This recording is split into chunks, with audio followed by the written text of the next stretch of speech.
people think that they were lawyers. Actually, they had the name like lawyer in the front, the National Attorney Services or the National Attorney Collection Services. And they weren't lawyers at all. Yeah, they don't even play one on TV. So they were sued by the Federal Trade Commission of $1 million. See, there's a lot of laws now for bill collectors have to follow, and they usually don't because nobody complains. So you gotta complain, in order to get the FTC after people who are not following the law, when they try to collect money from you. Because it's easy not to follow the law if nobody tells on you. So here's the laws that they have to follow. Okay, the law is called the Fair Debt Collection Practices Act.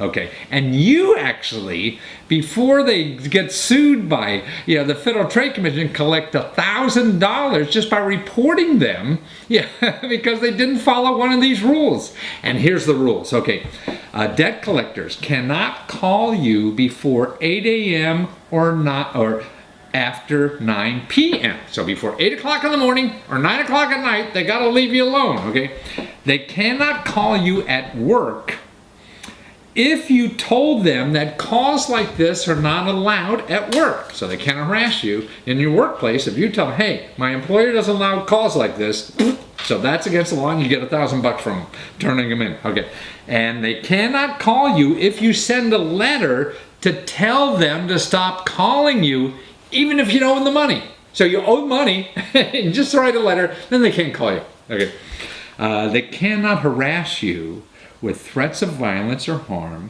publish your name with other people who refuse to pay debt, so they can't broadcast that you owe money, or use obscene or profane language. A debt collector, that's a little hard to stop these people. Or repeatedly use the phone to harass or annoy you. They call you 5 times a day or whatever it is. Okay, they cannot falsely claim there are attorneys or credit reporting agencies, like they did. See? The Federal Trade Commission got after them, got $1 million from them. Or falsely claim that you've committed a crime. See, just because you owe money, it doesn't mean you committed a crime. You have to go to court, I guess, and all that kind of stuff. And that's just a debt. I don't know if a debt legally is a crime. Some lawyer will tell me, I'm sure.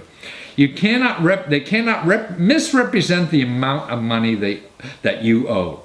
And they cannot tell you that you will be arrested if you don't pay your debt. So they can't even say, hey, you're going to go to jail if you don't pay me. No, that's illegal.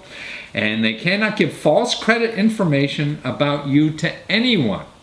Okay? So, and they cannot contact you by a postcard. You could write them and tell them to stop, but they can't call you or write you on a postcard. Okay, so what do you? You know your rights. You go to the FTC.com, or here you want to file a complaint, and it's important to file a complaint because sometimes the Federal Trade Commission will just act on one complaint. But if you don't file a complaint, and if they don't get other complaints, then they can't act for anybody. So really, I think you're filing a complaint, you're helping the society as a whole because you're letting somebody in power who can do something complain about it. So you don't want to, hire a lawyer, whatever it costs, but you could get $1,000 and file a complaint, maybe, by going to the Federal Trade Commission. Here's the website: www.ftccomplaintassistant.gov. So that's FTC complaint, COMPLAINT, assistant, ASSISTANT.gov. Go to that. You know how to do with a complaint. And get rid of these bad people, like the people just got fined $1 million. They were, payday loan people. They charge you, your firstborn or what in interest, and they still just harass the heck out of you. Bad people. Okay, that's how to take care of them.